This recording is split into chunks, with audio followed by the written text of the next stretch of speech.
that strange that we can all agree child trafficking is wrong? We can all agree molesting a child is wrong. We can all agree that some childhood trauma is wrong. But when we take that person's vulnerability, now that person has only done what they know, which has gone back into sex work, we for some reason celebrate that outcome and we watch it and we get aroused by it, which is one of the reasons I'm so confused by the women that watch pornography and the feminists that watch pornography.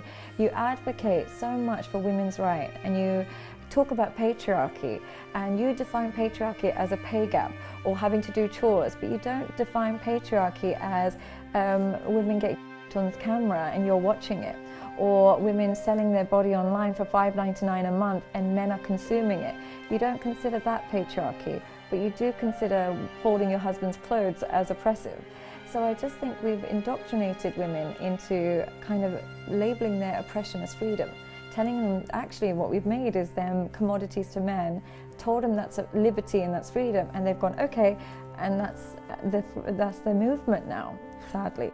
I just realized if I was to make endless poor decisions for my mind, body and soul, there would be a positive praise outcome. So we're almost modifying women's behavior to become self-destructive. If I gained a lot of weight and I would totally stop taking care of my body, I would be celebrated body positivity. And that's not good for me. You and I both know it's not good for us not to run every day or not to, it's not good for us. Or if I sleep around with the wrong men and I just go and get an abortion, rather than exercising more discretion with who I lay down with and actually taking responsibility and think, you know what, if I sleep with you and have a baby with you, I don't want to have a baby with you, so bye, I'm not talking to you. Instead, it's like sex, sex, sex, sex, sex, an abortion if need be. I'm celebrated for having that choice.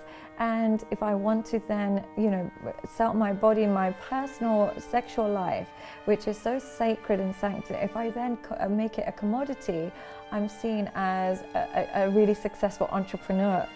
When really what I'm doing is selling my soul. I am putting a price tag on my soul and my energy, and no matter how progressive we come, there is women who sell their body to some extent. I'm not blaming them. I'm sure there's lots of trauma and there's lots of financial issues or whatever it is. But when we make our body a commodity, we essentially remove the sanctity of sex, and therefore it makes it harder to actually see how important sex is, and therefore we give it frivolously, and then we can't connect with people because the deepest form of connection should be sex. But if I'm giving it to this uncle, that friend, and that online, how am I able to preserve the spirituality behind it? So I'm basically selling all the parts of women that make them beautiful. I'm now turning it into a product. And therefore we are more oppressed than we've ever been, but we've labeled it as liberty. But the feminists celebrate that as female empowerment.